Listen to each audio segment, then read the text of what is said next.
और ये कथा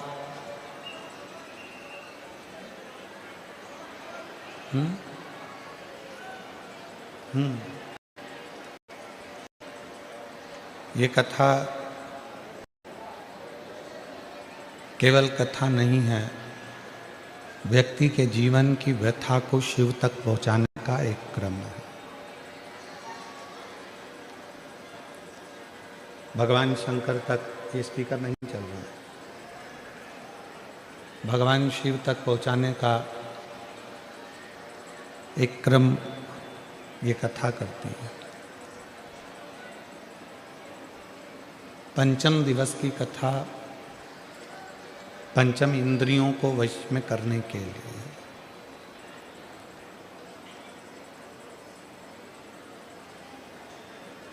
हमारी जो इंद्रियां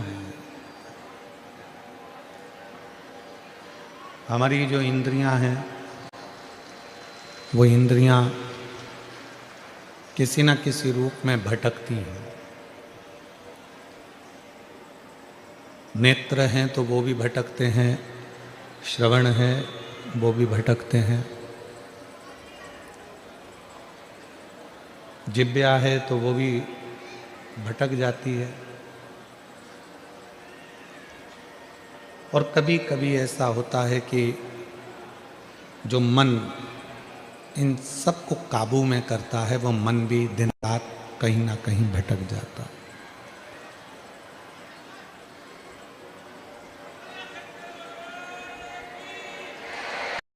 आवाज नहीं आ रही है भाई,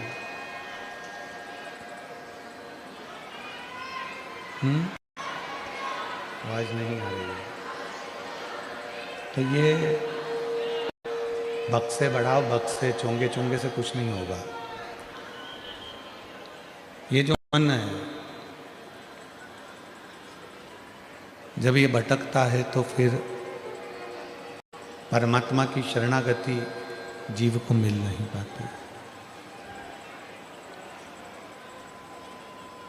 शिव महापुराण की कथा करती ही यही है कि इस मन को केंद्रित करती है।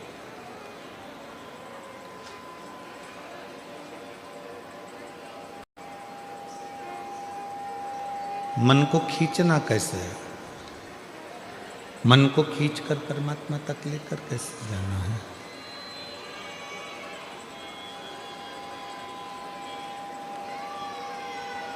मन को खींचकर परमात्मा तक कैसे लेकर जाना, ये कथा यही दर्शाती है।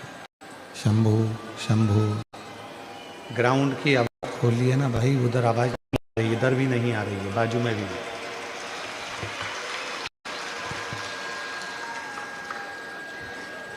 शिव कथा मन को केंद्रित करने का प्रयास करती है। और ये मन केंद्रित कब होगा, जब हम अपने चित्त को, अपनी वृत्ति को, अपने मन को भगवान शिव की शरणागति की ओर लेकर जाए। जब तक हम इस मन को भगवान शिव तक लेकर नहीं जाते, तब तक ये मन यहाँ वहाँ डोलता रहता है, भटकता रहता है।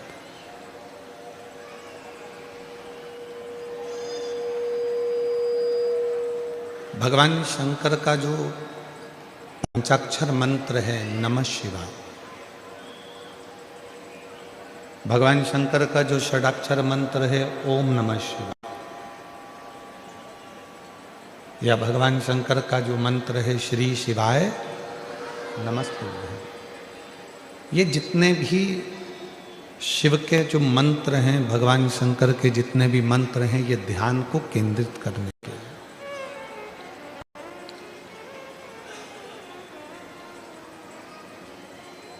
इसलिए शिव महापुराण में 3 उम्र ऐसी बताई है, जिन उम्र में हमें अपने मस्तक पर किसको बिठाना चाहिए, ये बताया गया।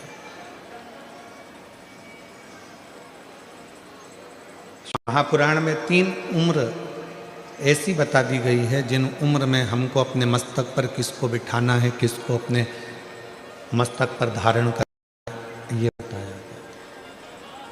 पहले नंबर पर है 15 वर्ष की जब आयु रहती है तो 15 वर्ष की आयु में अपने पिता को अपने मस्तक पर अर्थात अपने भेजे में, अपने दिमाग में, अपनी बुद्धि में अपने पिता को बिठा कर रखो।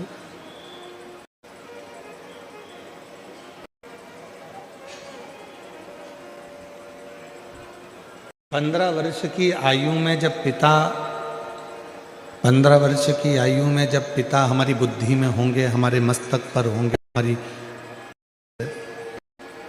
दिमाग में होंगे, तो हम कहीं गलत जगह पर नहीं जा पाए।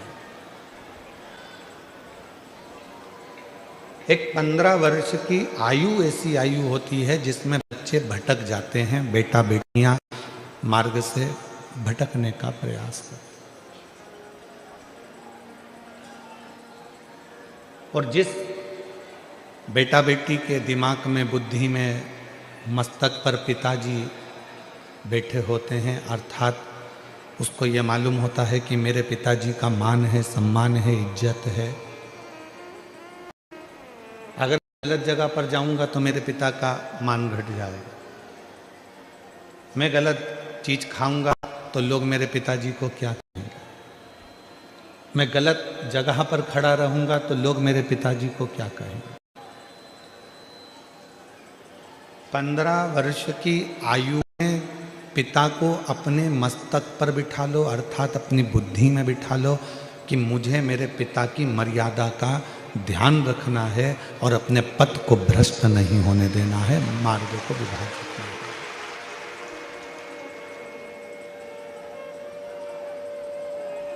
एक तो उम्र बता दी 15 साल की, शिव महापुराण ने दूसरी उम्र बता दी 35 साल की, कि जब 35 वर्ष की उम्र हो, शादी हो जाए, बच्चे हो जाएं, तब हमें अपने मस्तक में किसको बिठाना है? तो कहा अपनी औलाद को, अपने बच्चों को, अपना बेटा बेटी को अपने सिर पर, अपने मस्तक में, अपनी बुद्धि में, अपने विचारों में बिठा। अपने बेटा बेटी को जब तुम 35 साल 15 साल के हो तो पिता को सिर पर बिठाओ, पिता को बुद्धि में बिठाओ, पिता को चित्त में बिठाओ। 35 साल के हो गए तो अपने बेटा बेटी को अपनी बुद्धि में बिठाओ, अपने सिर पर बिठाओ, अपने मस्तक पर बिठाओ।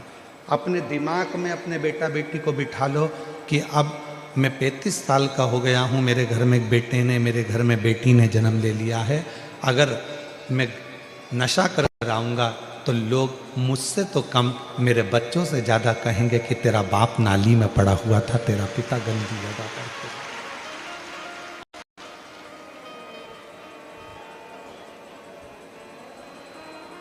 अपने बेटा बेटी को अपनी बुद्धि में बिठाओ कि लोग मुझे कम कहेंगे, मेरे बेटा बेटी को ज़्यादा कहेंगे कि तेरा पिता पागल है, रोड के किनारे पड़ा रहता है, नशा करता है, गलत काम करता है, तेरा बाप ऐसा है, तेरा पिता ऐसा है। तो 15 वर्ष की उम्र में पिता को अपनी बुद्धि में बिठा लो, 35 वर्ष की उम्र में अपने बच्चों को अपनी बुद्धि में बिठा लो, और जब तुम्हारी उम्र फिर 55 वर्ष की हो, 65 वर्ष की हो, 75 वर्ष की हो, तो अपने गुरु को अपनी बुद्धि में बिठा लो कि अगर मैं इस अवस्था में गलत कार्य करूंगा तो मेरे गुरु को कैसे मुख दिखाऊं।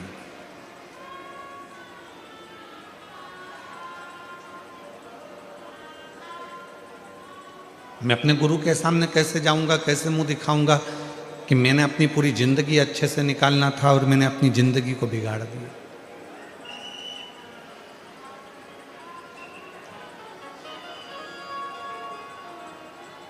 और मत बुरे कर्म कर बंदे वरना पछताएगा, भगवान की आंखों से तू बच नहीं पाएगा, तू बच नहीं पाएगा। अरे ओ अज्ञानी मत करना दानी, अरे ओ अज्ञानी मत करना दानी। तेरे कर्म का फल भी तू ही पाएगा। जैसा किया तूने तेरे आगे आएगा। मत बुरे कर्म कर बंदे वरना पछताएगा। भगवान की आँखों से तू बच नहीं पाएगा। तू बच नहीं पाएगा। अपनी जिंदगी में, अपने जीवन में आप कितना श्रेष्ठ कर्म कर रहे हैं, तो शिव पुराण कह रही है कि 15 वर्ष की आयु में पिता को दिमाग में बिठा कर रखना, 35 वर्ष की आयु में अपने बच्चों को दिमाग में बिठा कर रखना, और 55, 65, 75 की आयु में आप अपने गुरु को अपने दिमाग में बिठा कर रखना, तो कभी गलत मार्ग पर नहीं जाओगे, कभी गलत मार्ग पर नहीं पहुंचोगे। जिसके बचपन में पिता उसकी बुद्धि में बैठा रहता है, तो बेटा हो चाहे बेटी हो, वो कभी गलत मार्ग पर नहीं जाते। बेटी को भान रहता है मेरे पापा क्या कहेंगे, उनकी पूरी इज्जत है संसार में, मेरे मोहल्ले में, मेरी कॉलोनी में, मेरी सोसाइटी में, मेरे पूरे, उनका कितना मान है, उनका कितना सम्मान है, उनकी कितनी इज्जत है। अगर मैं गलत काम करूंगी या मैं गलत काम करूंगा तो उनका क्या मान रहेगा, उनकी क्या इज्जत रहेगी, उनका क्या भाव रहेगा।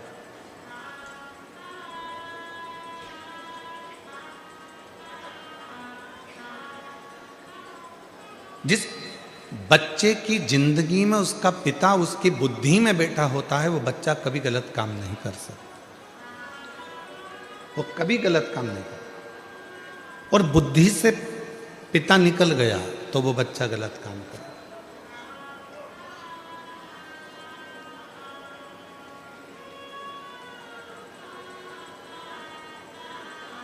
शिव महापुराण की कथा में भगवान गणेश जी का पवित्र चरित्र आता है।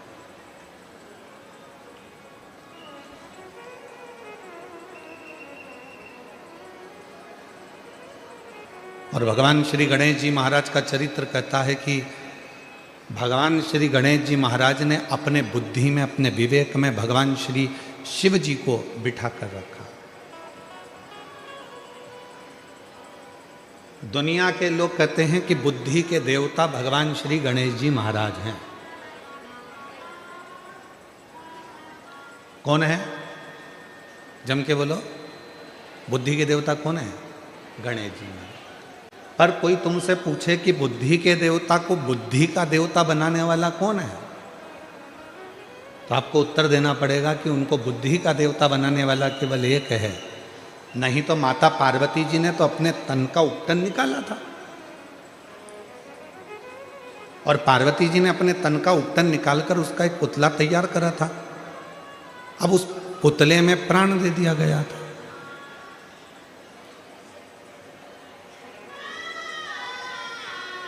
जब उस पुतले में प्राण आ गए, हम आपसे पूछें, जितने भी सूरत की मेरी जीजियाँ बैठी हैं, मेरे जीजा बैठे हैं, मेरे माता पिता बैठे हैं, मेरे बुजुर्ग माँ बाप बैठे हैं, और जितने मेरे बहन भाई बैठे हैं, आपसे बेटी बेटाओं से पूछें कि तन का आप में से कितने लोग हैं जो अपने तन का उपटन निकालते होंगे और उसको संभाल के रखते होंगे?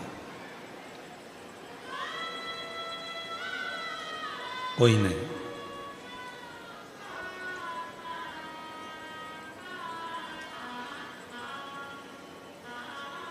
नैन कटर से नैन काट लिए और नैन को फेंक दिया, वो नैन तुमने संभाल के रखे क्या? जम के तो बोलो नहीं।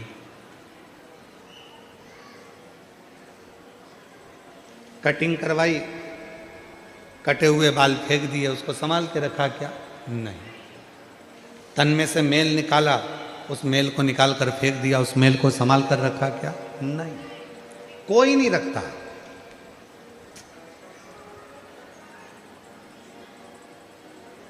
अब उस कटे हुए नख में क्या बुद्धि होगी? कटे हुए बाल में क्या विवेक होगा, बुद्धि होगी? या तन के उस मेल में क्या बुद्धि होगी, क्या विवेक होगा? पार्वती मैया ने अपने तन के उपटन से भगवान श्री विनायक को प्रकट किया, भगवान श्री गणेश जी महाराज को प्रकट किया और प्रकट कर कर दरवाजे पर ले जाकर बिठा दिया कि अंदर किसी को मत आने देना, परंतु भगवान शंकर उस दरवाजे पर आ गए और भगवान शंकर ने भगवान विनायक की उसी दरवाजे पर 3 परीक्षा ली। दुनिया के लोग कहते हैं कि भगवान ने उसका सिर काट दिया, पर परीक्षा 3 लिए। भगवान श्री शिव जी ने, भगवान शंकर ने 3 परीक्षा ली और वो 3 परीक्षा, पहले नंबर की परीक्षा ली बालक से कि बालक तुम कौन हो। तो बालक ने कहा मेरी माता अंदर स्नान कर रही है, मैं उनका पुत्र हूं।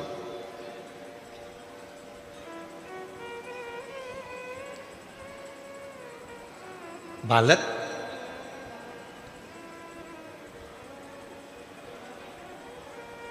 तुम किनके पुत्र हो? मेरी माता अंदर स्नान कर रही है, मैं उनका पुत्र हूं। शंकर भगवान समझ गए कि पार्वती मैया ने भले इस बालक को प्रकट करा, पर इसमें बुद्धि नहीं है, इसमें विवेक नहीं है, ये अपनी माता का नाम भी नहीं बता पा रहे। मेरी जीजियों, मेरे जितने जीजा बेटे हैं, जीजियां बेटी हैं, बेटियां बेटी हैं, बेटा बेटे हैं, उनसे निवेदन करूंगा तुम्हारे घर के बच्चों को, तुम्हारे घर में जब उसकी परवरिश करो, दुनिया का कोई काम आए कि ना आए, सबसे पहले उसको अपने माँ बाप का नाम जरूर आना चाहिए कि मेरे पिता का नाम ये है, मेरी माँ का नाम ये है। मैं किस मोहल्ले का रहने वाला हूँ, किस कॉलोनी में रहने वाला हूँ, किस सोसाइटी में रहने वाला हूँ। अगर बच्चा खोता है तो कम से कम मालूम तो पड़ जाए कि यहाँ का है।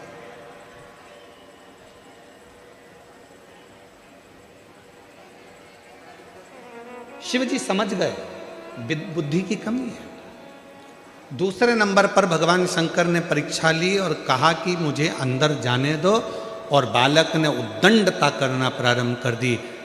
इतना अपशब्द बच्चे ने कहना प्रारंभ करा। शंकर भगवान समझ गए कि इसमें विवेक की, इसमें बुद्धि की कमी है।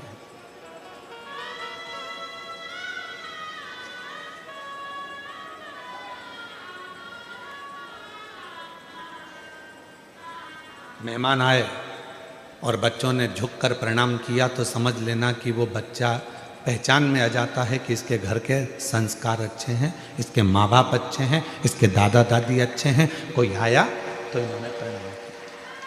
संस्कार। और कई घरों में माँ बाप बच्चे का हाथ पकड़ते हैं, बड़े हो गए बच्चे तो भी हाथ पकड़ के झुक जा, गुरुजी हैं, प्रणाम कर ले, नमन कर ले, धोख लगा ले, लगाते हैं।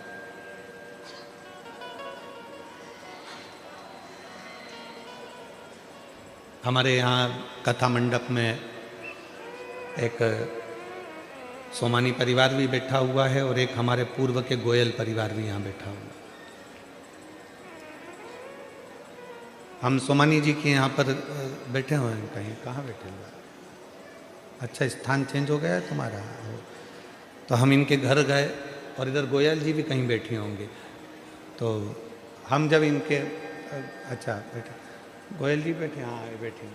हम जब इन लोगों के एक बार पूर्व में घर गए तो ना सोमानी जी को बोलना पड़ा उनके बच्चों को, ना गोयल जी को बोलना पड़ा अपने बच्चों को कि गुरुजी आए हैं, प्रणाम करो। हमने जैसे ही सीढ़ी ऊपर चढ़ी और इनके बच्चों ने साष्टांग झुककर दंडवत करा तो हमको समझ में आया कि संस्कार अच्छे हैं, माँ बाप जो दे रहा है वो श्रेष्ठता में दे रहा है। सिखाया उतना उद्दंडता हो बच्चों में, मना नहीं। बच्चे बोलने के तेज हो, मना नहीं। बच्चे खेलने के तेज हो, मना नहीं। पर बच्चे जिस समय पर बड़ों को बड़ा ना समझे, आदर ना करे, सम्मान ना करे, तो फिर वो बच्चे की श्रेष्ठता नहीं होती है। फिर वो श्रेष्ठता नहीं।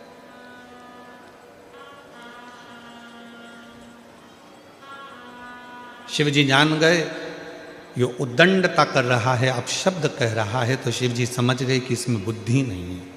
3 परीक्षा मेरे भोले बाबा ने 3 परीक्षा ली और तीनों परीक्षा में विनायक जिस समय पर उपटन से जो पुतला बना था, 3 परीक्षा में मेरे शंकर भगवान ने उसको देख लिया।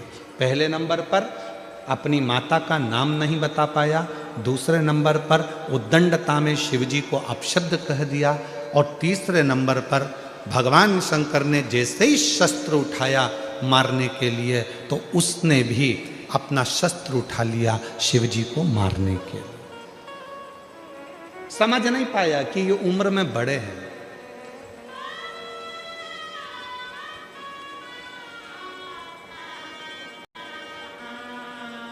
एक बात बताओ, कोई बुजुर्ग व्यक्ति एक छोटे व्यक्ति को थप्पड़ मारेगा?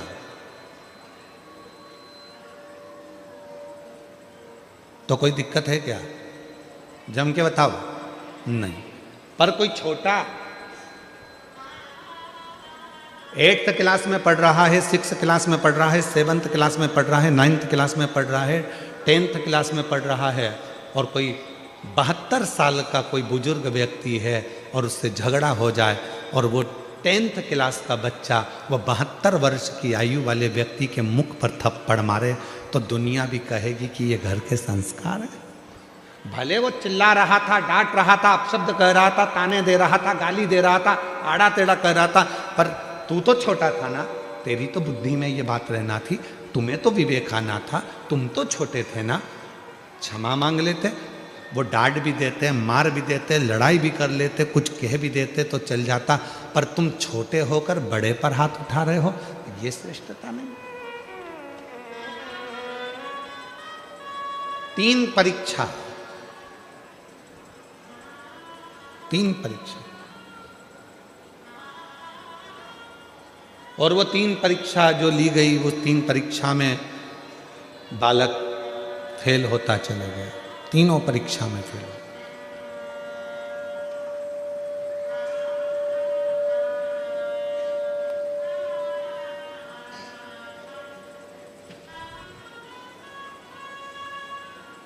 वो 3 परीक्षा में बालक फेल होता चला गया, और जब 3 परीक्षा में बालक फेल हो गया, तब शिव जी को लगा कि इसको बुद्धि देना मेरा काम है, अब इसको बुद्धि प्रदान करना मेरा काम है।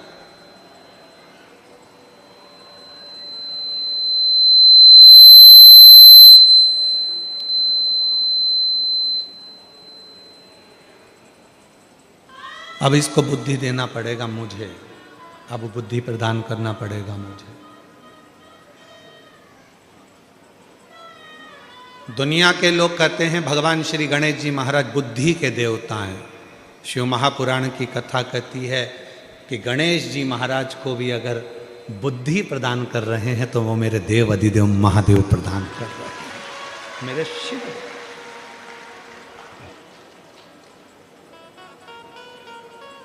मेरी जीजियों, मेरे जीजाओं, मेरी बेटियों, बेटाओं, मेरी बुजुर्ग माँ बाप, याद रखना, शंकर जी के मंदिर में अगर तुम्हारा बच्चा बाल्य अवस्था से 1 लोटा जल लेकर शंकर जी के मंदिर में जल चढ़ाने जा रहा है, तुम्हारे बच्चे में अगर विवेक भी नहीं है, बुद्धि भी नहीं है, तो एक ना एक दिन जल चढ़ाते चढ़ाते मेरे शंकर भगवान उसको इतना विवेकी, इतना बुद्धि वाला बना देंगे कि वो दुनिया में आगे बढ़ता चलेगा। इतना विवेकी, इतना बुद्धि वाला बना देंगे कि वो आगे बढ़ता चलेगा।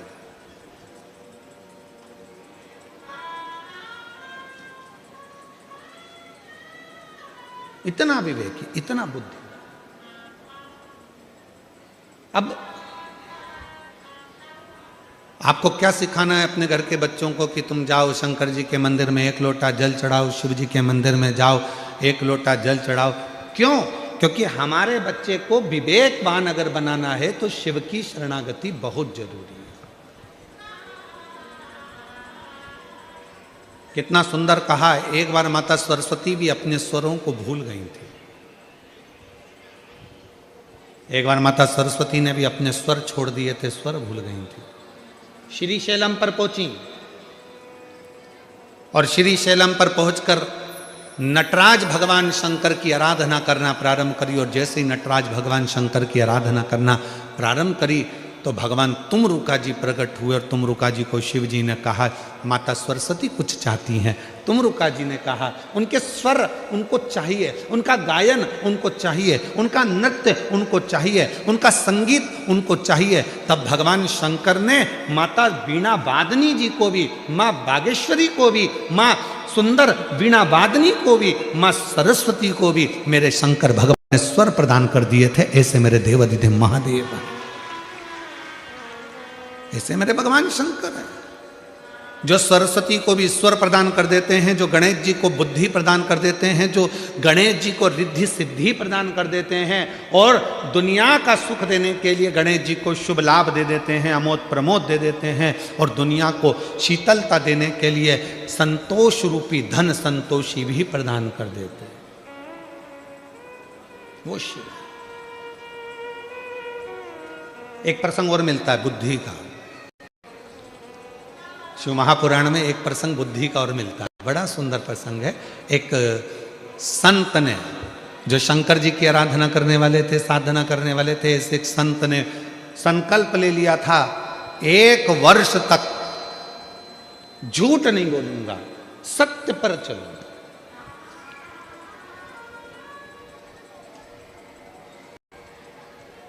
अपनी जिंदगी को सत्य में निकालूंगा, सत्य पर चलूंगा, सत्य से वर्णन करूंगा, सत्य से।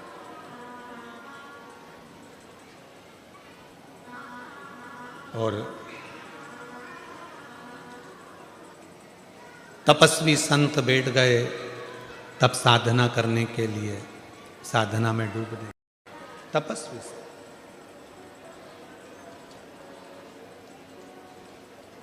एक लक्ष्य बनाया 1 वर्ष का कि झूठ नहीं बोलूंगा। हम आप लोगों से भी निवेदन करते हैं कि आप शिव जी को मानने वाले जितने भी शंकर जी के भक्त हैं उनसे निवेदन है, पूरे साल आप सत्य नहीं बोल सकते, 6 महीना सत्य नहीं बोल सकते, 3 महीना सत्य नहीं बोल सकते, तो हमारा तो निवेदन है 12 महीने में 12 शिवरात्रि आती है, उस शिवरात्रि के दिन भले आप व्रत करें चाहे ना करें, एक व्रत धारण कर लो कि आज के दिन मैं झूठ नहीं बोलूंगा, सुबह से शाम तक मैं केवल सत्य ही बोलूंगा।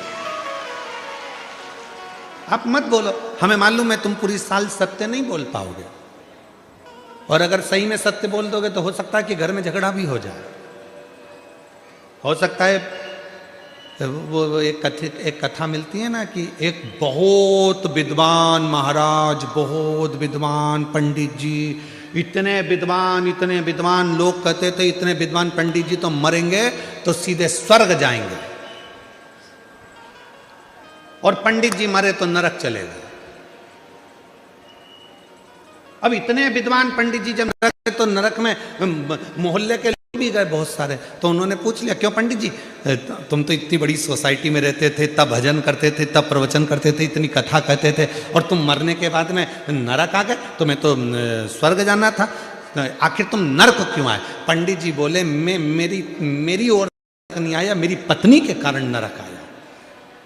तो तुम तुम्हारी पत्नी के कारण नरक क्यों आए? तो कहा मैं बस कहीं पर भी निकलता था, रोज सुबह के समय पर मेरी पत्नी तैयार होकर आती और मुझसे पूछती कि मैं कैसी लग रही, बस उसी के चक्कर में मैं नरक पहुंच गया। तो तुम उसके चक्कर में नरक कैसे पहुंच गए? तुम मेरे को रोज सुबह से मेरी पत्नी पूछती मैं कैसी लगती हूँ, और मुझे बोलना पड़ता था तू बहुत अच्छी लगती है। मतलब मेरे को रोज सवेरे सवेरे एक झूठ बोलना पड़ता था, लगती अच्छी नहीं थी फिर भी कहना पड़ता, इसी के चक्कर में मैं नरक पहुंच गया। बस वो एक चक्कर था। तो मेरी जीजियों, आप लोगों से भी निवेदन है, मेरे जीजा जी से रोज मत पूछा करो कि मैं कैसी लग रही हूँ,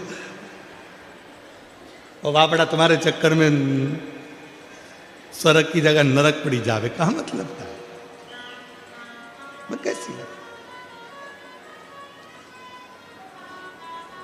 ये मेरी पत्नी के चक्कर में हो। तो कहा तुम पूरा समय अगर सत्य नहीं बोल सकते तो केवल एक दिन ऐसा निकालो कि उस दिन मैं सत्य बोलूंगा, और सत्यम शिवम,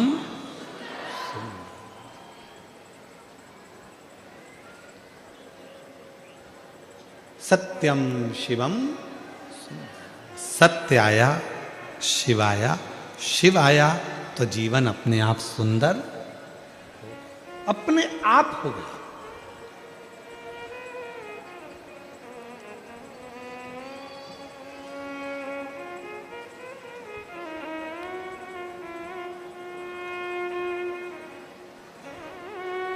एक हमारे शैलेंद्र भाई बोलते हैं ना, सत्य ही शिव है, शिव ही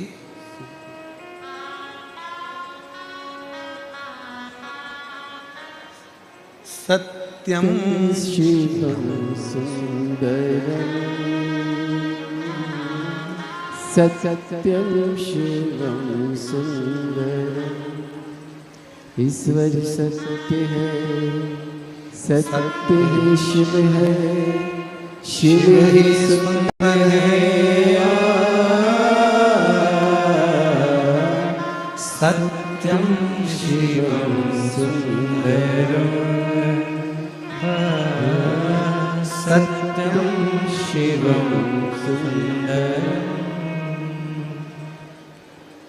सत्य ही शिव का एक प्रतिबिंब स्वरूप है। ईश्वर सत्य है, सत्य ही शिव है, शिव ही सुंदर है। सत्यम शिवं सुंदरम, सत्यम शिवं सुंदरम। यही सत्य को एक संत ने अपने अंदर ये बात उतार ली कि 1 साल तक मैं सत्य बोलूंगा, झूठ नहीं बोलूंगा। एक वन में बैठकर तपस्या करने के लिए वो संत बैठ गए। कसाई के हाथ से गाय छूट गई और वो गाय भागी वन में। संत बैठे थे, कसाई दौड़कर पहुंचा, संत से पूछा, क्यों बाबा, यहां से गाय निकली थी, तुमने देखी? अब संत चक्कर में पड़ गए। अगर बोल दूं कि गाय देखी है तो कसाई गाय को पकड़ेगा और काट देगा तो गौ हत्या माथे चढ़ जाएगी, और अगर झूठ बोलता हूं तो मेरा साल भर का व्रत बेकार हो जाता। अगर झूठ बोलता हूं तो मेरा वर्ष भर का व्रत बेकार हो जाता।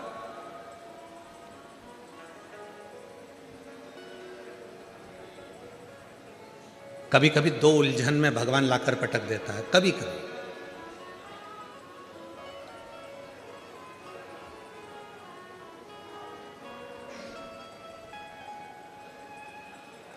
और वो 2 उलझन में परमात्मा ने लाकर छोड़ दिया सत्य के साथ। कसाई पूछ रहा है, बाबा जल्दी बताओ मेरी गाय देखी क्या? अगर बता दूंगा तो गाय कट जाएगी, गौ हत्या माथे चढ़ जाएगी, और अगर नहीं बताऊंगा, झूठ बोल दूंगा तो ये लगेगा कि मैंने 1 साल का नियम लिया था, मेरा सत्य चलेगा। अब ऐसी उलझन में करूं क्या? तो जो संत शिव की साधना करने बैठे था, उस संत ने कहा, हे भोले बाबा, मुझ में बुद्धि नहीं है, विवेक नहीं है। जैसे आपने गणेश जी को बुद्धि का देवता बनाया, आज थोड़ी देर के लिए मुझे बुद्धि प्रदान करो, जिससे मेरा मार्ग प्रशस्त हो सके और मेरा सत्य भी रह जाए और गौ माता भी रह जाए और ये जीवन भी श्रेष्ठ बन जाए। ऐसी मेरी बुद्धि कर दीजिए। और जिस समय पर आप उलझन में फंसे, जिस समय पर आपका विवेक काम ना करे, जिस समय आपको लगे कि मैं बहुत बड़ी उलझन में फंस गया हूं, अब मेरे पास में निर्णय नहीं हो पा रहा, उस समय पर थोड़ी देर शंकर भगवान के मंदिर में जाकर बैठना, और अगर मंदिर ना जा सको तो अपने घर में बैठना और श्री शिवाय नमस्तुभ्यम का उच्चारण करना, नमः शिवाय का उच्चारण करना, ओम नाद करना और ओम नमः शिवाय का उच्चारण करना। थोड़ी देर गहरी सांस लेकर ओम नमः शिवाय का उच्चारण करना। जब प्रारंभ करेंगे, नेत्र बंद रहेंगे, भुकुटी तनी रहेगी, उस समय पर शिव स्वयं तुम्हारी बुद्धि में आकर विराजमान हो जाएगा। स्वयं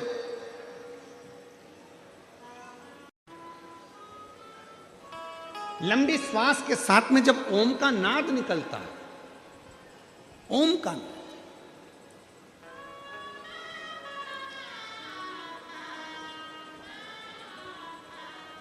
ओम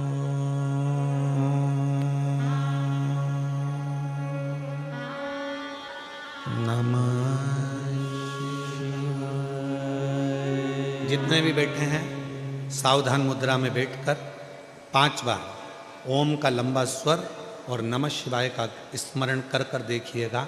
नेत्र थोड़े से बंद रहेंगे, भुकुटी में आपका ध्यान रहेगा, मस्तक के केंद्र बिंदु ब्रह्मांड में आपकी बुद्धि जाएगी और आप शिव से ये आह्वान करेंगे कि मुझे अच्छी बुद्धि, अच्छा विवेक दीजिए, मुझे ऐसा बुद्धि और ऐसा विवेक दीजिए कि जिंदगी में मैं कभी धोखा ना खाऊं, किसी के दरवाजे पर जाकर मुझे मांगने की जरूरत ना पड़े, जो मिले तेरे दरवाजे से मिले। शिव तेरे साक्षीकरण मेरे ब्रह्मांड के केंद्र बिंदु में हो, ऐसा स्मरण कर कर सावधान मुद्रा में ओम का लंबा नाद, साथ में नमः शिवाय का स्मरण।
दोनों हाथों को नेत्रों पर लगाइए और ब्रह्मांड को अपने मस्तक के बीच में अपने हाथ का स्पर्श करिए।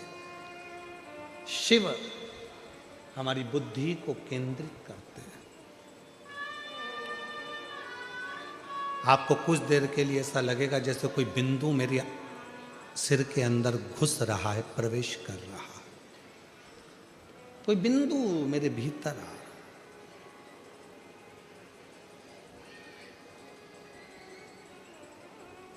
1 वर्ष का नियम लिया है सत्य बोलने का और ये सामने उलझन आकर खड़ी हो गई।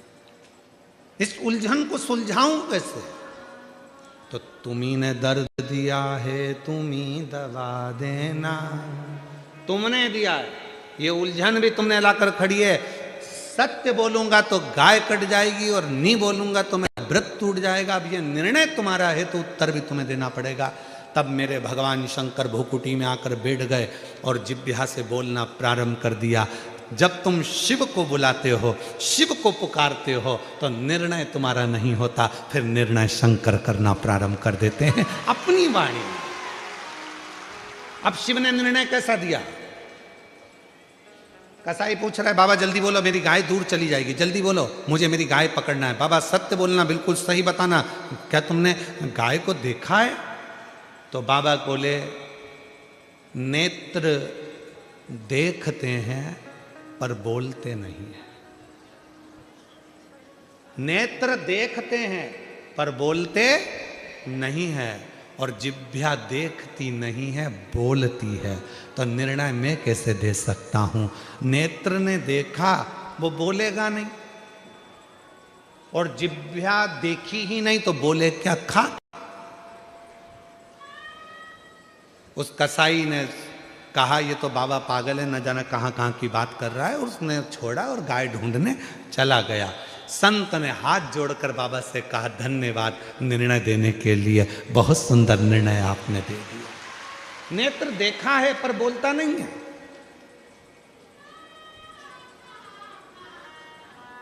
कभी कभी अपने घर की मर्यादा को बचाने के लिए, कभी कभी अपने घर की मर्यादा को रखने के लिए, कभी कभी अपने घर की मर्यादा को सुरक्षित रखने के लिए घर के बुजुर्गों को भले आंखों से वो कुछ भी देख लें पर उनकी जिह्वा बोलती नहीं है। बोलती नहीं है।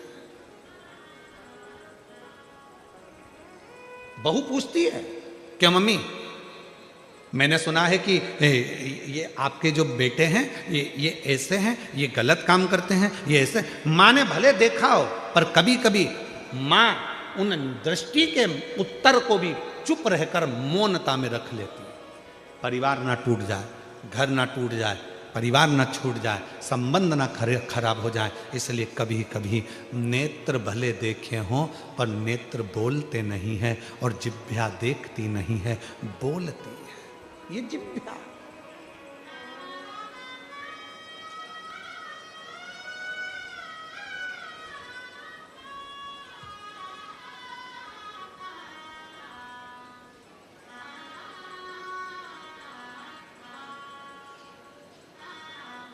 तुम्हारे यहां लड़ाई में बंदूक चलती है? अरे उत्तर तो दो। डंडे चलते हैं, तलवार चलती है। अरे जब बड़े बड़े दंगे होते हैं, लड़ाई होती है, विवाद होते हैं, तो बोल दो तो सही। जूता चलता है, चप्पल चलती है, घूसे चलते हैं। अरे बोलो तो जम के। डंडे चलते हैं, तलवार चलती है, बंदूक चलती है।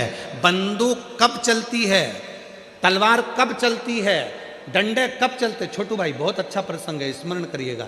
डंडे चलते हैं, तलवार चलती है, जूता चलता है, चप्पल चलती है और घूसे चलते हैं।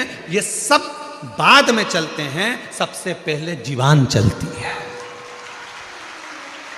अगर ये जीवान नहीं चले तो तलवार भी नहीं चले, घूसा भी नहीं चले, जूते भी नहीं चले, चप्पल भी नहीं चले, बंदूक भी नहीं चले और तलवार भी नहीं चले। अगर ये जीवान नहीं चले तो सबसे पहले चलती है जीवान, और जीवान चलती है तब जीवान की लड़ाई इतनी बढ़ जाती है कि आखिरी में तलवार चलती है, फिर बंदूक चलती है, फिर फरसे चलते हैं, जूता चलता है, चप्पल चलता है, घूसे चलते हैं। कब चलते हैं? जब जीवान चलती है। इसलिए निवेदन है, ये सब अपने जगह पर रखे कि रखे रहेंगे, एक भी नहीं चलेगा अगर तुम्हारी जीवान ना चले तो। जीवान को कंट्रोल में रखो, जीवान कंट्रोल। जिह्वा कंट्रोल में होगी तो किसी की सामर्थ्यता नहीं है कि कहीं का जूता उठा के चला दे। चलाए वाला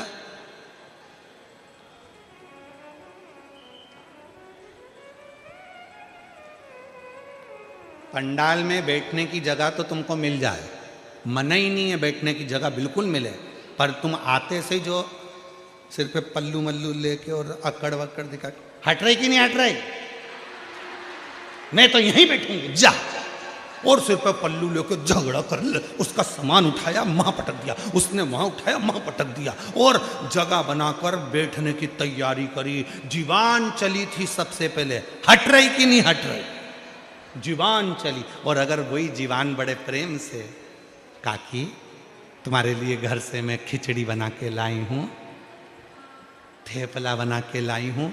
सीवर वाला महाराज कहता है कि घर से कुछ ना कुछ लेकर आओ, मुंह झूठा करा। थेपला लाई हूँ, मन है तुम्हें खिला दूँ, थोड़ी सी जगह दोगी क्या? हाँ आजा, बैठ जा, बाजू बैठ।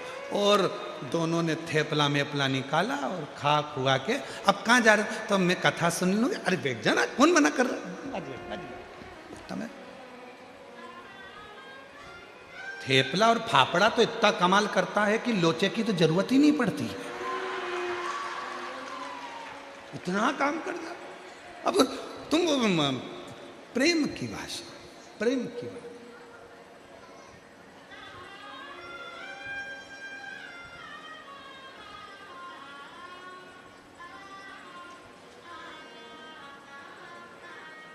अगर मीठी वाणी है तो सब कुछ मिल सकता, जिह्वा ना चले सब कुछ प्राप्त हो सकता। प्रेम की सबसे ज्यादा ट्रेन में अगर दोस्ती होती है तो तंबाकू खाने वालों की होती है।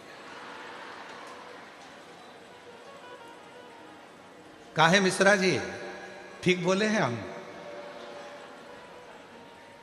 हम तुमसे इसलिए बोले, तुम उत्तर प्रदेश से आते होगे तो कभी कभी तुम्हारी ट्रेन में भी देखना।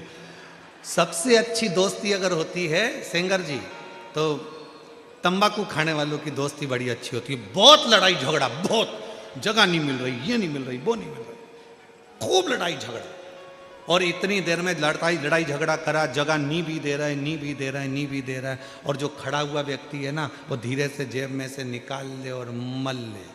फिर जो साइड में बैठा है, आओ भाई साहब, आओ इधर बैठो, बैठो, ला थोड़ी सी देना जरा। और उनने भी ली, उनने भी मला। मलते मलते फिर पूछ लिया, क्यों, कहाँ जा रहे? कहीं नहीं, सूरत जा रहे। अच्छा, सूरत में कहाँ रहते हो? सुमानी जी कहाँ है? सूरत में कहाँ रहते हो? तो कहा ये जगह। अब ठीक है, अच्छा वहाँ वहीं तो मैं रहता हूँ। अच्छा, दुकान है अपनी तो काय की? उड़ाने की। तो क्या मेरी भी उड़ाने की? तो तुम्हारी क्या? क्या मेरी पतंग उड़ाने की है? और तुम्हारी क्या अफवाह उड़ाने की? फालतू की चीज मैं उड़ाता हूं। किसकी लड़की भागी, किसके लड़के ने शादी करी, कौन गलत जगह गया, ये सब उड़ाने का काम मेरा ही है। अच्छा ठीक है। उसने कहा नहीं, हमारी तो मकर संक्रांति पे खूब उड़ती है, तो क्या हम तो हर रोज उड़ा देते हैं। तो और दोनों ने मिल मुला के खाया। इतनी पहचान बढ़ गई, इतनी पहचान बढ़ गई कि दोनों सूरत में मिले तो एक साथ बैठ के सीवर वाला महाराज की कथा सुनी। एक साथ इतनी पहचान।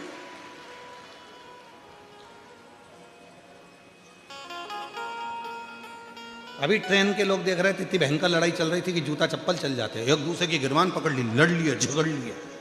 पर वो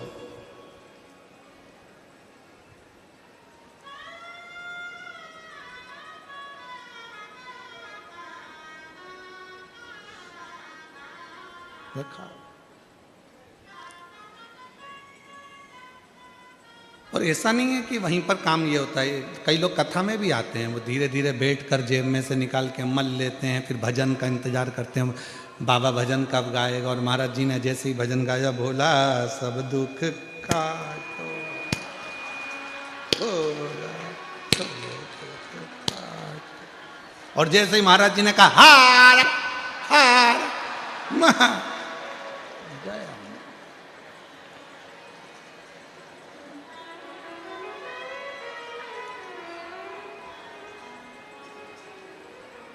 इतनी समझदार। अरे तेरी कृपा का क्या है भरोसा, कब किस पर हो, जरा सी हम पर कर दो, जरा सी हम पर कर दो। जिस पर भी हो गई तेरी कृपा करुणा, वो भव पार हुआ, भव पार हुआ। पापी हो जाए कितना, उसका भी बाबा उद्धार हुआ, उद्धार हुआ। गिद्ध अजामिल गणिका जैसे तेरे मन को भाए, जरा सी हम पर कर दो, जरा सी हम पर कर दो। ये उसकी कृपा है। तो निर्णय कौन देगा? शिव। बुद्धि कौन देगा? शिव। चरण उसने दिए हैं तो पथ कौन देगा? शिव। पेट उसने दिया है तो भोजन कौन देगा? शिव। नेत्र उसने दिया है तो एक बार दर्शन कौन देगा? तो वो शिव देगा, कभी ना कभी देगा। विश्वास प्रबंध, विश्वास। और विश्वासी तो शिव है। एक पत्र है, अच्छा है, देखिए। विश्वास शिव है, पत्र देखिए।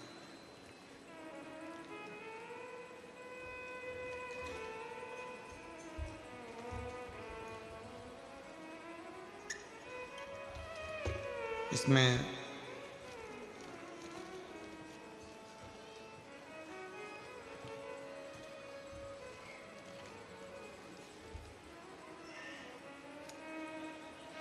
नाम नहीं लिखा, इसलिए इस पत्र को हम नहीं पढ़ रहे हैं। उसमें नाम ही नहीं है किसका है। चरणों को नमन करती हूँ। पशुपतिनाथ का व्रत बताए थे, वो करा। और तीसरे व्रत में ही मेरे बेटे की गवर्नमेंट जॉब लग गई।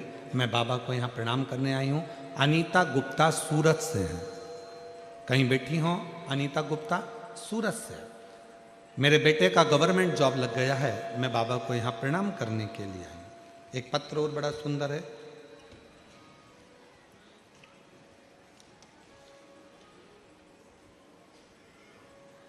योगिता मनोज गुरु, आपसे विनम्र निवेदन चाहती हूँ। हम मूल रूप से महाराष्ट्र के निवासी हैं, परंतु वर्तमान में सूरत के निवासी हैं। बाबा, कई वर्षों से संतान नहीं थी, दवाइयाँ ली, सारे उपचार कराए, गोदी भरवाई, पर संतान का सुख नहीं आया। कहीं बैठी हो योगिता मनोज गुरु, तो आ सकती हैं बेलपत्र लेने के लिए, और बच्चे आए हों तो उनको भी ला सकते हैं। कई वर्षों तक संतान का सुख नहीं हुआ, तब आपके अनुसार हमने सीहोर के कंकर शंकर मंगवाकर प्रतिदिन उसका पूजन किया, जल का सेवन किया, पशुपति नाथ का व्रत किया, उपवास रखा, आपके तुमरुका जी नाम स्मरण करते हुए सफ़ेद आंकड़े की जड़ शंकर जी के मंदिर में जाकर बांधी। इन सभी उपायों को हमने पूरे वर्ष तक निरंतर श्रद्धा नियम के साथ किया, और बाबा ने ऐसी कृपा कर दी कि 22 जुलाई 2024 को शिव की कृपा से मेरे घर में जुड़वा 2 पुत्रों ने जन्म लिया। पहले पुत्र का नाम हमने रुद्र रखा है, दूसरे पुत्र का नाम हमने रोशन रखा है। दोनों का हम फोटो लगा रहे हैं। ये शिव की कृपा से, बाबा की कृपा से हमें प्राप्त हुए हैं, जो कई वर्षों के बाद जब हम कई वर्ष निकल गए, संतान का सुख नहीं हुआ था, तब शिव की कृपा से ये संतान का सुख प्राप्त हुआ। अर्थात विश्वास, भरोसा, दृढ़ता, ये आपके भीतर होना चाहिए। जब आपने विचार कर लिया कि मेरी बुद्धि मेरी नहीं है, शिव देंगे, मैं अड़चन में फंसी हुई हूं, मैं सोच नहीं पा रहा कि मैं क्या करूं, कोई निर्णय नहीं हो पा रहा, तब उस शिव को बुला। श्री शिवाय नमस्तुभ्यं, श्री शिवाय नमस्तुभ्यं, श्री शिवाय नमस्तुभ्यं, श्री शिवाय नमस्तुभ्यं, श्री शिवाय नमस्तुभ्यं, श्री शिवाय नमस्तुभ्यं। तब निर्णय देगा तो शिव देगा। पार्वती मैया ने अपने तन के उपटन से बालक का निर्माण तो कर दिया, पर उसमें विवेक कहां से आए, बुद्धि कहां से?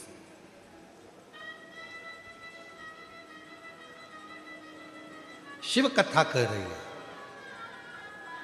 मनुष्य निर्माण करता है तो वो निर्माण की वस्तु एक ना एक दिन टूटती जरूर है, और परमात्मा जिस चीज का निर्माण करते हैं उसको दुनिया की कोई सामर्थ्यता नहीं कि वो तोड़ दे। घर आपने बनाया टूट जाएगा, गाड़ी आपने बनाई टूट जाएगी। ये शरीर माँ के गर्भ में माता और पिता की देन है, तो उसने निर्माण करा, तो ये भी हाथ पैर सब टूट सकते हैं।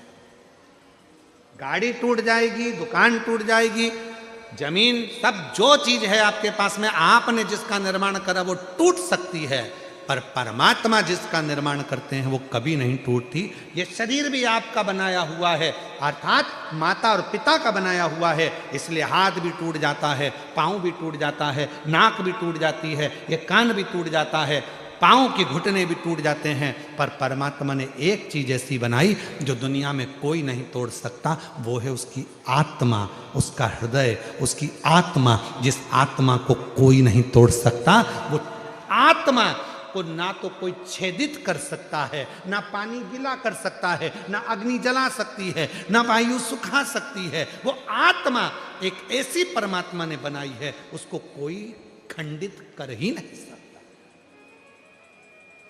मनुष्य निर्माण करता तो खंडित हो जाती, मनुष्य अगर कुछ बनाता तो वो टूट जाता।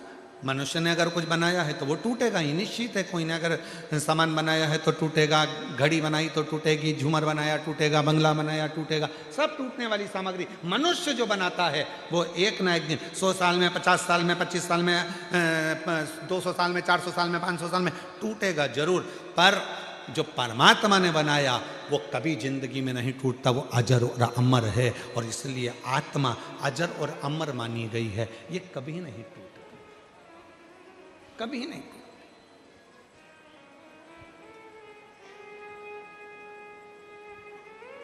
पार्वती जी ने एक बार शिव जी से पूछ लिया था, आप जब इस आत्मा को अमर कर सकते हो,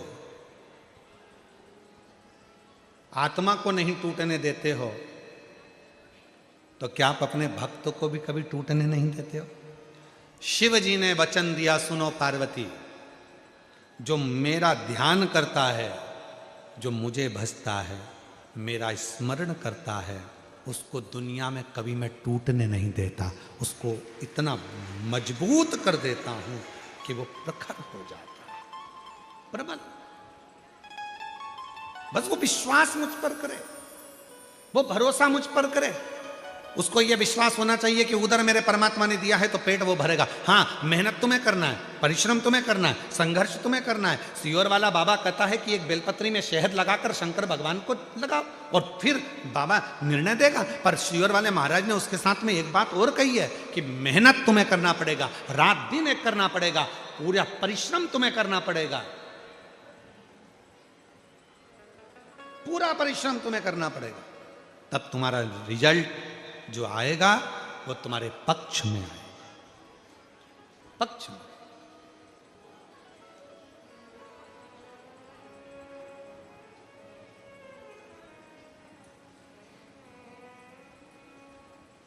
मेहनत तुम करो, परिश्रम तुम करो।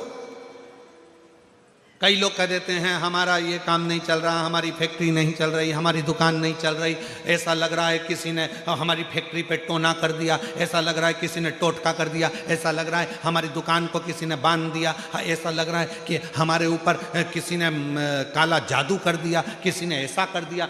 शिव महापुराण की कथा कहती है मेरा भोले बाबा शमशान का निवासी है, और शंकर भगवान को यदि तुम एक लोटा जल चढ़ाकर उसका जल लाकर अपनी दुकान फैक्ट्री घर में छीट रहे हो तो किसी की सामर्थ्यता नहीं कि तुम्हारे घर पर या तुम्हारी दुकान पर कोई टोना हो जाए, कि टोटका हो जाए, कि कोई तुम्हारे यहां काला जादू करे। किसी की सामर्थ्यता नहीं है कि कोई तुम्हारे ऊपर जादू करे, कि टोना करे, कि टोटका करे। ये भ्रम हमारा, ये भ्रांति हमारे भीतर।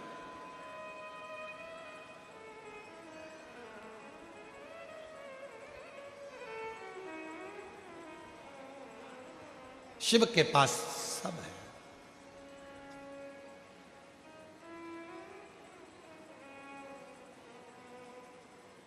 हमारे निकलेश जी बड़ा सुंदर एक भाव कहते हैं महाराज, भूत प्रेत नित कर चाकरी, भूत प्रेत नित करे चाकरी, सबका यहाँ गुजारा। भूत प्रेत नित करे चाकरी, सबका यहाँ गुजारा। और बम बम भोलानाथ है हमारा तुम्हारा, तुम्हारा हमारा। बम बम भोलानाथ है तुम्हारा हमारा, हमारा तुम्हारा। बम बम भोलानाथ है हमारा तुम्हारा, तुम्हारा हमारा। बम बम भोलानाथ है हमारा तुम्हारा, तुम्हारा हमारा। भूत प्रेत नित करे चाकरी, सबका यहाँ गुजारा। भूत प्रेत नित करे चाकरी, सबका यहाँ गुजारा। ओ बम बम भोलानाथ है हमारा तुम्हारा, तुम्हारा हमारा। बम भोलानाथ है हमारा तुम्हारा तुम्हारा हमारा।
जय बोला भंडारी गौरा के त्रिपुरारी, जय बोला भंडारी गौरा के त्रिपुरारी। और रखियो लाज हमारी सारे जग हितकारी, रखियो लाज हमारी सारे जग हितकारी। मन की इच्छा पूर्ण हो तो हो कल्याण हमारा, मन की इच्छा पूर्ण हो तो हो कल्याण हमारा। अजय भोलानाथ ये दरबार तुम्हारा, दरबार तुम्हारा। अजब है भोलानाथ ये दरबार तुम्हारा, दरबार तुम्हारा।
इस नगरी के कंकर पत्थर हम बन जाए, इस नगरी के कंकर पत्थर हम बन जाए।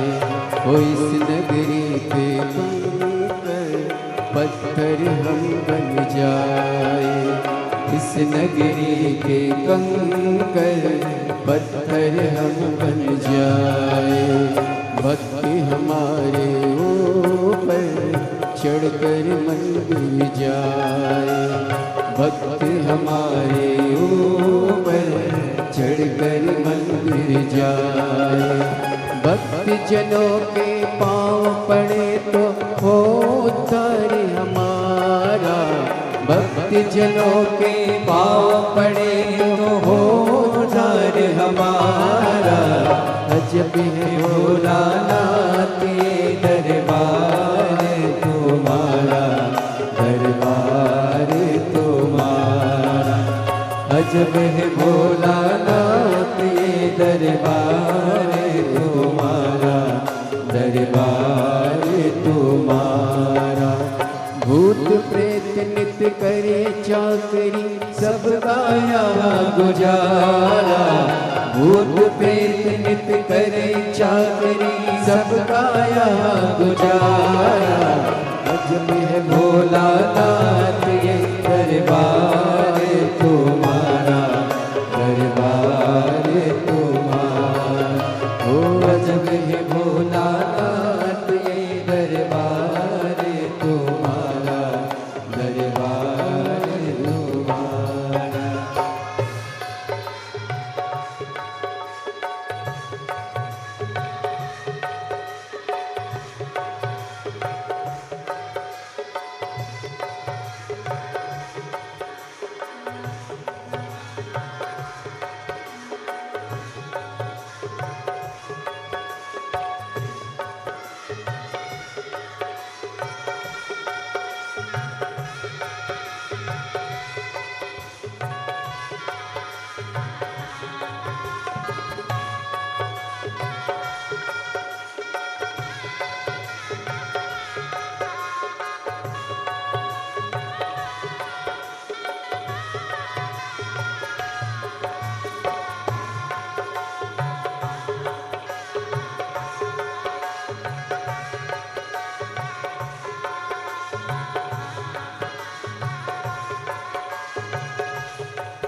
अजब है भोलानाथ ये दरबार तुम्हारा, दरबार तुम्हारा।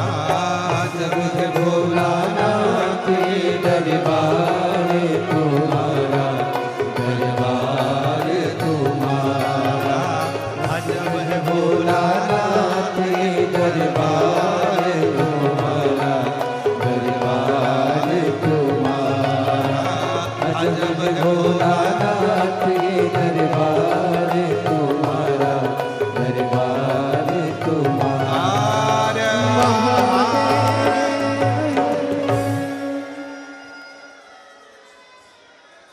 अपने स्थान पर बैठकर भगवान देवाधिदेव महादेव को अपने मन का भाव कहें, दिल से प्रार्थना करें, विनय करें, निवेदन करें। जहाँ जगह मिले वहाँ बैठकर बाबा को अपने मन का भाव करें। आज कथा का पंचम दिवस है। 2 दिन की कथा हो रही है, कल और परसों। कल कथा का 6ठा दिन रहेगा और 6ठा दिन मतलब जम के बोलो शिवरात्रि। शिव महापुराण में जो कथा का 6ठा दिन रहता है, 5 दिन की कथा में चौथा दिन जो रहता है, 3 दिन की कथा में जो दूसरा दिन रहता है, ये शिवरात्रि के रूप में रहता है।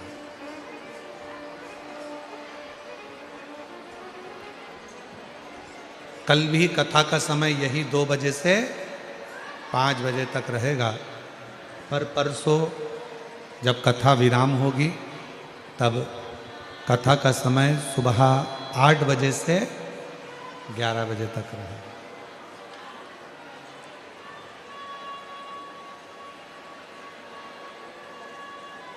इसलिए शिव भक्त कल कथा में आते हैं, रात रुकते हैं, बाबा का भजन करते हैं, स्मरण करते हैं, कीर्तन करते हैं, मंत्र जाप करते हैं और दूसरे दिन सुबह 8 बजे से 11 बजे तक कथा श्रवण कर फिर अपने गंतव्य की ओर जाते हैं। ये कथा परसों 10 तारीख तक चलेगी।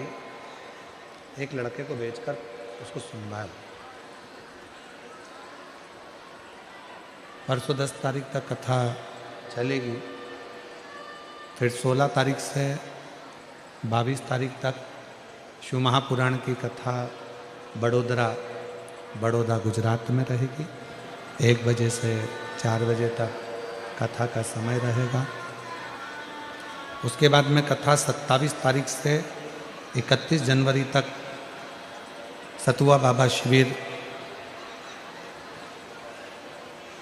प्रयागराज माघ मेले में रहेगी। जो नांदेड़ में कथा थी 5 दिन की फरवरी में, वो कथा अभी कैंसिल कर दी गई है क्योंकि सीहोर में जो रुद्राक्ष उत्सव है उसकी तैयारी करना है। इसलिए नांदेड़ में जो 5 तारीख से 9 तारीख तक जो कथा थी फरवरी में, उसको कैंसिल कर दिया गया है, नांदेड़ महाराष्ट्र की कथा को। तो वो कथा अभी नहीं होगी।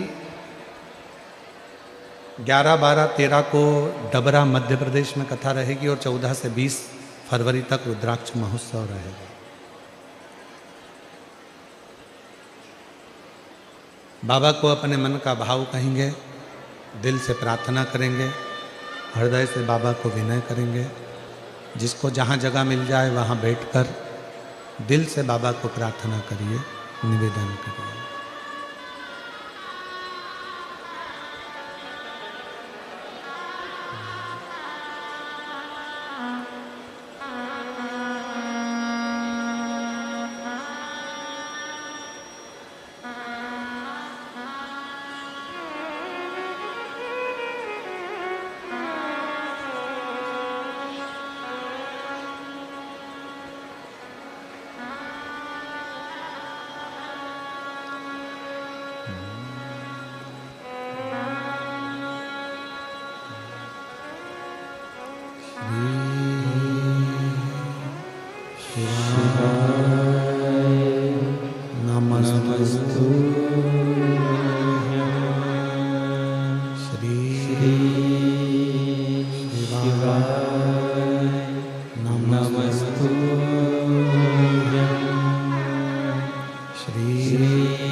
बाबा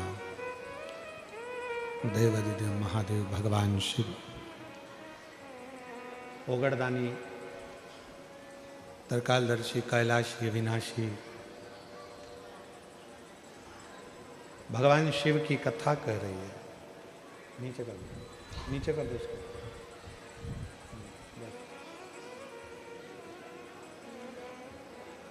भगवान शंकर का पवित्र चरित्र कह रहा है। शिव महापुराण की कथा वर्णन कर रही है। श्रेष्ठ बुद्धि को भी अगर हमको चाहिए तो हमें शिव की आराधना करना।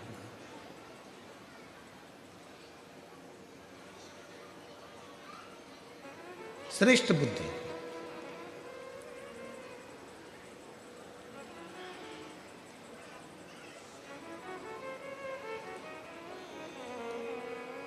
कोई कोई बच्चे ऐसे रहते हैं जो जन्म लेने के बाद उनका शरीर का विकास नहीं होता।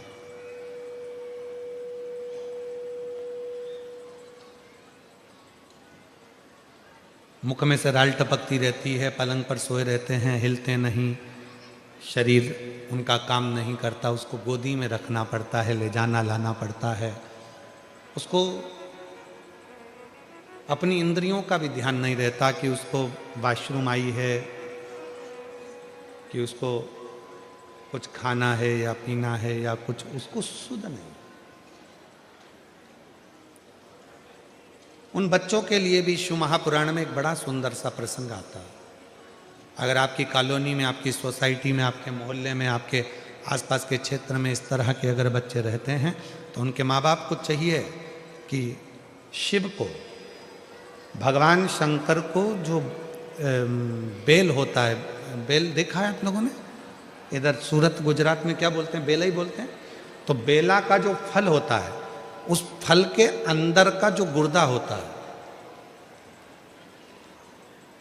फल के अंदर का जो गुर्दा होता है, उस गुर्दे को सुखाकर, उसको बाद में जलाकर उसकी भस्म अच्छी पीस कर तैयार करो।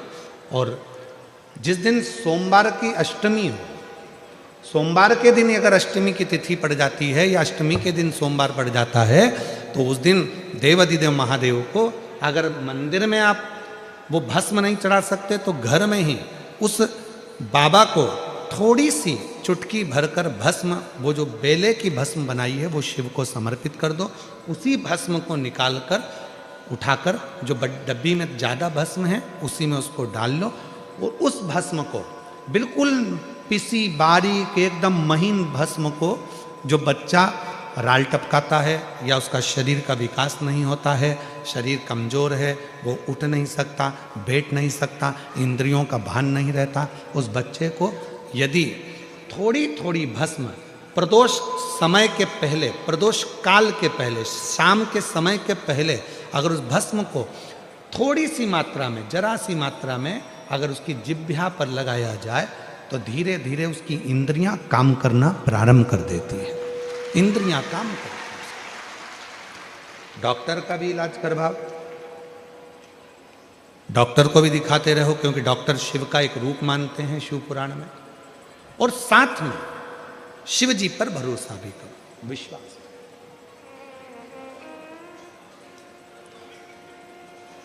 तो पार्वती जी ने जिस उपटन से भगवान शंकर के सम्मुख में जो पुतला तैयार करा था, वो शंकर भगवान के सामने प्रस्तुत किया।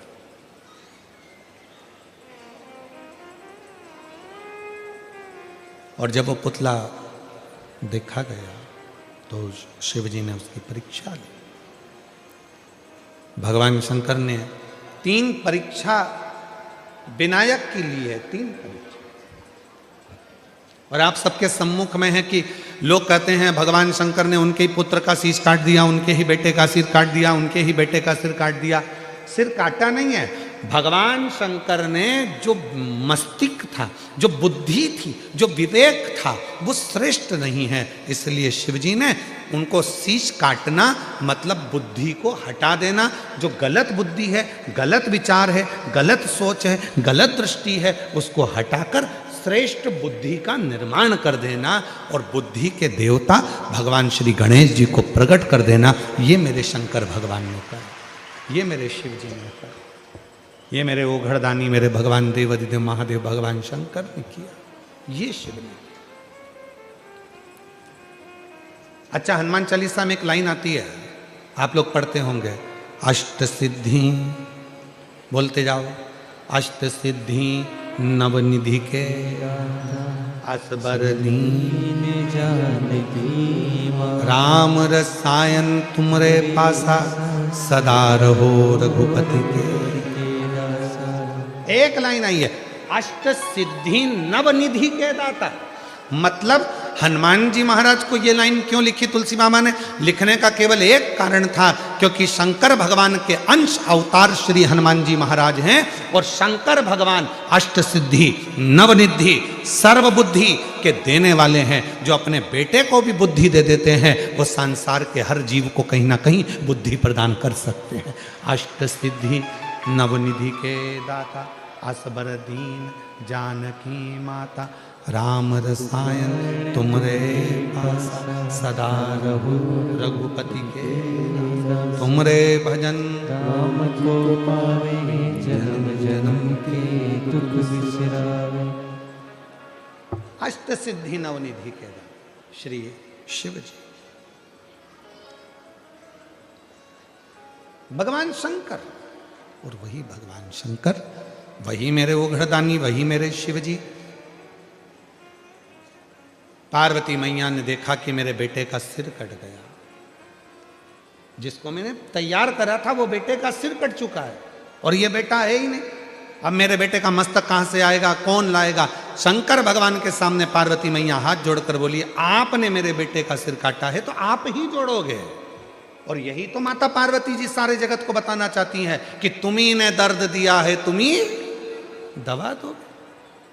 उधर किसने दिया? बोलते जाओ, भगवान ने। तो भोजन कौन देगा? अरे बोलो जम के, भगवान। मेहनत किसको करना है? अपन को। परिश्रम अपने को करना है, मेहनत अपने को करना है, पर फल देगा। और इसका एक प्रसंग है, ये बक्सा चल रहा है, इसका एक प्रसंग है और बड़ा सुंदर सा एक प्रसंग आता है। एक मलुक नाम का एक लड़का था, उसका दोस्त शिव जी का बड़ा भगत था। शंकर भगवान के मंदिर में वो रोज जाता, रोज जल चढ़ाता, शिव जी की आराधना करता, साधना करता, भजन करता, और ये दिन रात उस पर कटाक्ष करता, दिन भर उस पर तर्क करता मलु। अब एक दिन मलुक ने अपने दोस्तों को रोक लिया, कहाँ जा रहा है? कि मंदिर जा रहा हूं। अरे थोड़ा काम धंधा कर ले, या जा जरा काम धंधा कर। ये शंकर भगवान को नहलाने से, लोटा भर के जल चढ़ाने से कोई शंकर जी कुछ थोड़ी ना दे देगा। काम नहीं करेगा तो क्या शंकर जी खाने को दे देगा? लड़ाई हो गई मलुक की और उसके दोस्त की। नहीं करूंगा काम तो भी मेरा भोलेनाथ खाने को देगा। मलुक ने कहा, अगर तेरा भोलेनाथ काम नहीं करूं और खाने को दे तो मैं भी चल करने को तैयार हूं। एक परीक्षा करूंगा, वन में जाकर बैठ जाऊंगा, देखूं तेरा भोलेनाथ मुझे खाने को देता है कि नहीं देता। अगर मेरे शंकर भगवान ने तुझे खाने को दे दिया तो काम मैं रोज एक लोटा जल चढ़ाने के लिए शंकर जी के मंदिर में जाऊंगा, और अगर तेरे शंकर भगवान ने मुझे खाने को नहीं दिया तो काम मैं मंदिर जाना छोड़ दूंगा, लोटा भर जल चढ़ाना छोड़ दूंगा। दोनों में झगड़ा हो गया, दोनों में लड़ाई हो गई। अब दोनों में झगड़ा हो गया और जो मलुक था वो लड़ झगड़ के जंगल में चले गया। जंगल में जाकर उसने विचार करा, जंगल में रहूंगा और कोई मुझे भोजन देकर चले गया तो एक काम करता हूं, ये पीपल के पेड़ पे चढ़ के बैठ जाता हूं। कोई आएगा भी नहीं, भोजन देगा भी नहीं, और भोजन नहीं मिलेगा तो मेरा दोस्त मंदिर जाना छोड़ देगा और मेरा झंझट मिट जाएगा, फिर मेरे साथ घूमेगा, एंजॉय करेगा। ठीक है, पेड़ पे चढ़ गया। इसका दोस्त गया शंकर जी के मंदिर में जल चढ़ाकर बोला, भोले बाबा वो मलुक गया है, उसमें अक्ल नहीं है। परीक्षा लेने गया है आपकी कि भोलेनाथ खाने को देगा क्या? बाबा उसका पेट भर देना बेचारे का, भूखा रहेगा। जल चढ़ाया, और जैसे ही जल चढ़ाया शंकर भगवान को और दोस्त घर पर आया, आने के बाद तुरंत आज शिवजी ने जो लीला करी वो देखिए। शंकर भगवान ने ऐसी लीला कर दी कि एक गाय चराने वाला कपड़े में 4 रोटी बांधकर उसमें थोड़ा सा अचार और कांदा रखकर लाया और विचार करने लगा मुझे गाय यहीं पर चराना है, मेरी रोटी कहीं दूसरा ना खा जाए, इसलिए इसको पीपल के पेड़ पर टांग देता। रोटी टांग दी पीपल के पेड़ पर। मल्लुक ने विचार करा इसका शंकर भगवान तो गजब का है रे, रोटी ऊपर दे दी पीपल के पेड़ पर वो तो कह रहा था कि भगवान खिला कर जाता है, नहीं खाऊंगा, रोटी टंगी है, खा नहीं रहा। अब थोड़ा बहुत तो हाथ पैर खुद भी हिलाओ जी, खाने को ही तैयार नहीं। इसका दोस्त शाम के समय भगवान के मंदिर में जाकर, बाबा भोलेनाथ मेरा दोस्त भूखा होगा, उसको खाना खिला देना। शंकर भगवान ने डमरू का नाद करा, 4-6 डाकू घोड़े पे बैठकर धड़ धड़ धड़ धड़ आ गए पीपल के पेड़ के नीचे। जैसे ही थोड़ी देर उन डाकुओं ने आराम करा, उसमें से एक थोड़ा सा विश्राम करा। उसने कहा सरदार बहुत भूख लग रही है, कहीं से माँ जगत जननी जगदम्बा खाना दे दे तो पेट भरा जाए। इतने में दूसरा बोला अरे देखो पेड़ के ऊपर रोटी टंगी है, जल्दी उतारो खाते हैं। और जो पेड़ पे से रोटी उठाई और सबने मिलाकर खाने ही वाले थे। इतने में दूसरा बोला एक भी रोटी मत खाना, ऊपर पुलिस वाला बैठा है, जरूर रोटियों में नींद की गोली मिलाई होगी और पकड़ा जाएंगे तो जूते खाएंगे, इसलिए ले जाकर ये बंद कर देगा, कारागार में डाल देगा, एक रोटी मत खाना। और सबने कहा करें क्या? सरदार ने कहा इसको नीचे उतारो। ये अपने को मूर्ख समझ रहा, नीचे उतारो, इसको नीचे उतारा, पेड़ से बांध दो, पेड़ से बांध दिया। सरदार क्या करें? सरदार बोला ये अपने को मूर्ख समझता है, नींद की गोली मिली, रोटी हमको खिला रहा है, एक काम करो इसकी रोटी इसी को खिलाओ। अब उसकी रोटी, अब वो समझा भगवान आएंगे खिलाने, उसको क्या मालूम था डाकू बन के आ गए। ले रोटी खाओ के नहीं खाऊंगा। सरदार रोटी नहीं खा रहा, सरदार ने कहा मार मार के खिलाओ।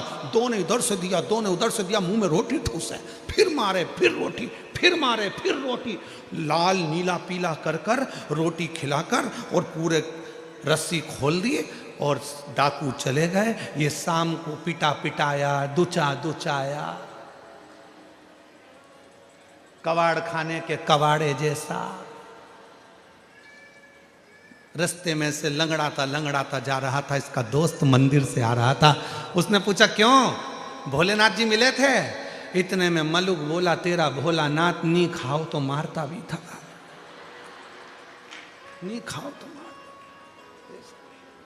तब मलुक ने, वो मलुक नहीं रहे, तब वो मलुक दास बन गए और उन्होंने पद लिखा अजगर करे ना चाकरी, पंछी करे ना काज, दास मलु का कह गए सबके दाता राम। कोई कुछ ना करे तो भी वो पेट भर कर जाता है, वो मेरा देव अधिदेव महादेव, वो शिव, वो मेरा राम, वो मेरा कृष्ण, वो मेरा शंकर, वो मेरा दत्त, वो मेरी माँ आद्यशक्ति जगत जननी दुर्गा भवानी है, वो मेरा हरि विठल पांडुरंगा है जो सबका पेट भरा, सब